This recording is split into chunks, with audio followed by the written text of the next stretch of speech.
What's up, guys? This is Boondocks, and I'm going to be doing another quick little rambling thing. Probably not going to last as long as my last one did.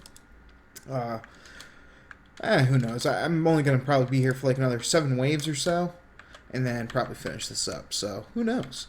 But yeah, today I kind of want to talk about me as far as Warframe's concerned, and also something that I'm trying to do now. And I'm thinking it's going to be pretty painful. I can already feel it being a little painful as it starts. So first, as far as Warframe's concerned, I'm not really sure how I want to go about making videos for Warframe. Whether I want to do something like just keep talking kind of the way I've been putting videos up so far as like random bullshit that I'm doing, aka this, or putting up videos of the frames that I personally enjoy playing, or trying to expand a little bit and experiment with different things, kind of like I did a little bit back when I used to do my Borderlands 2 build videos. So honestly, I'm kind of putting it out there for, I wouldn't really say suggestions. Basically what I really like to do is I like doing research on different stuff in my spare time. So what I would like to do is have people tell me different frames that they want information on, like different builds, different setups, what weapons would work better on them, and I'm gonna try to look up all the background information on it, test it out, play it, make up builds, or find the builds that work, the things that I can recommend, and then go like that. Additionally, I want to know if people are interested in more like how to do this type of videos. For instance, like how to mod. To me, it seems very obvious and straightforward, but that's only because I fumbled through it and then figured it out for myself. And now it's to the point that, like, whenever I start talking to new players, I always stop and ask, like, hey, do you know how to mod? Because I don't want to sound condescending if you don't.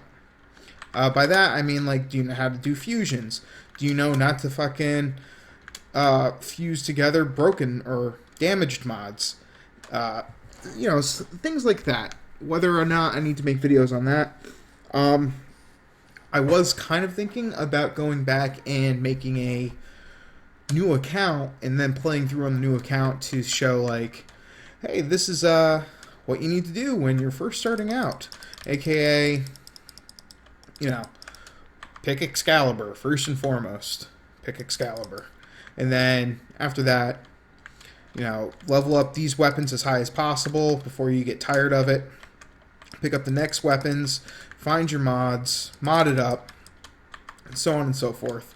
I'm not sure if I wanted to go down that route or go another path and talk more about just general recommendations like pick up Rhino. Easy day. Rhino is probably one of the best starting frames for any new player. Perfect for doing solo missions for a lot of the earlier levels where you won't find as many players, per se, other than other low-level players, which, in all honesty, could be possibly more fun, just because, like in a lot of games, if you're just getting carried the entire time, you lose a lot of the enjoyment of everything. Because, well, you're not actually killing stuff. It's your teammates that are killing everything.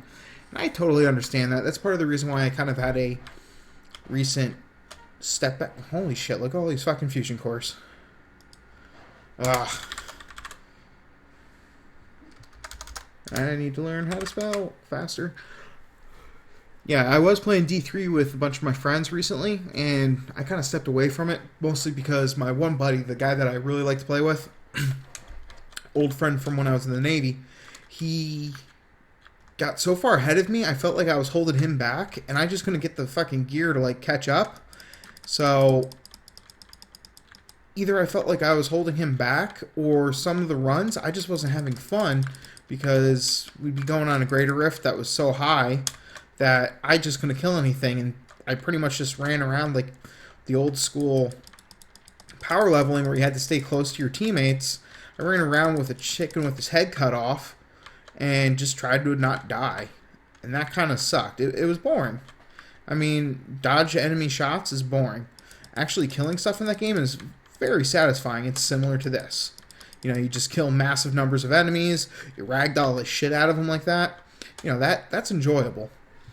But I kind of took a step back, and whether or not I want to make videos in Warframe showing like, hey, this is what you need to do as a beginner player in order to wind up having more fun later on.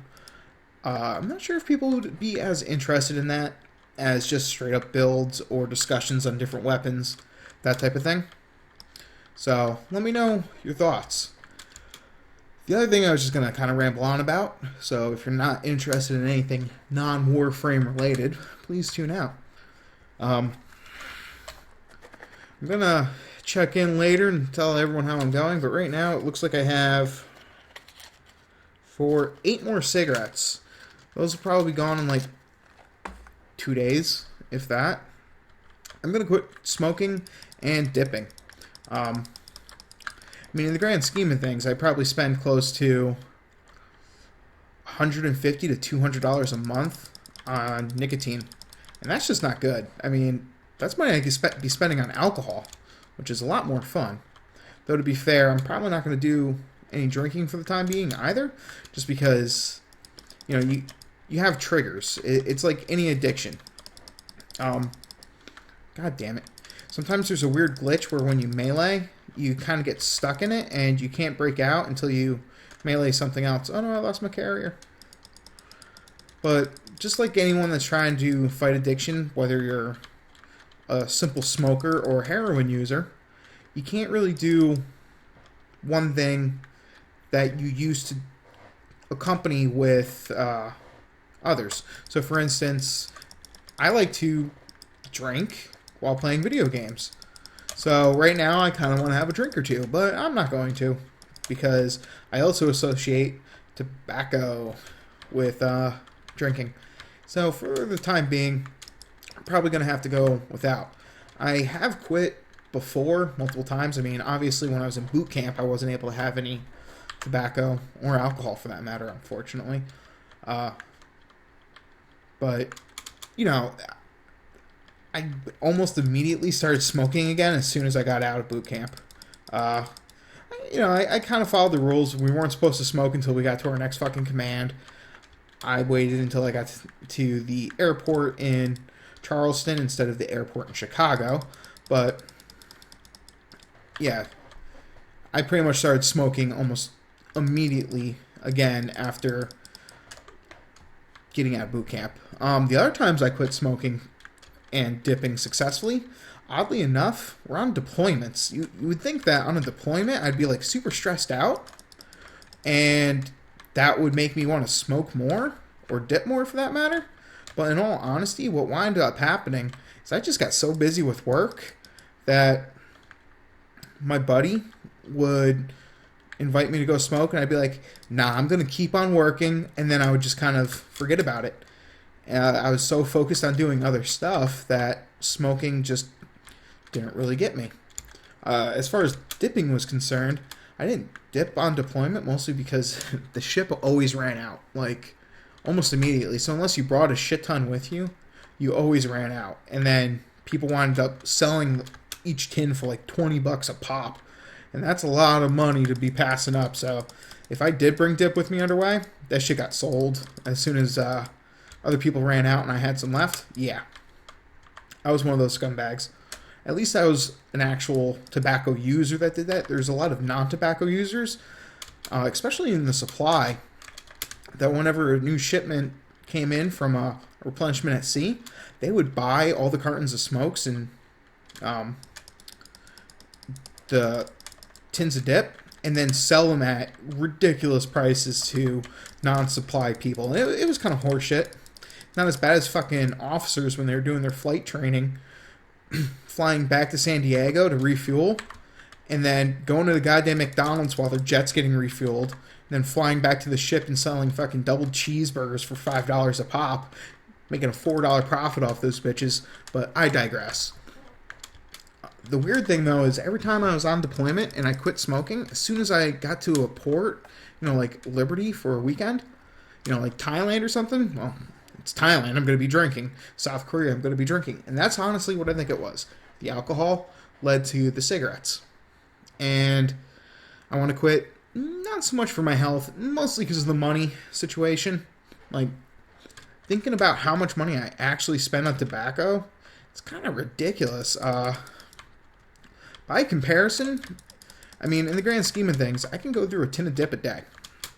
In New York, that's almost $7. It's about $7 a pop, depending on where you go and what type you're dipping. It's anywhere from like $6.50 to $7.50 a pop, so $7. I can go through about a tin a day.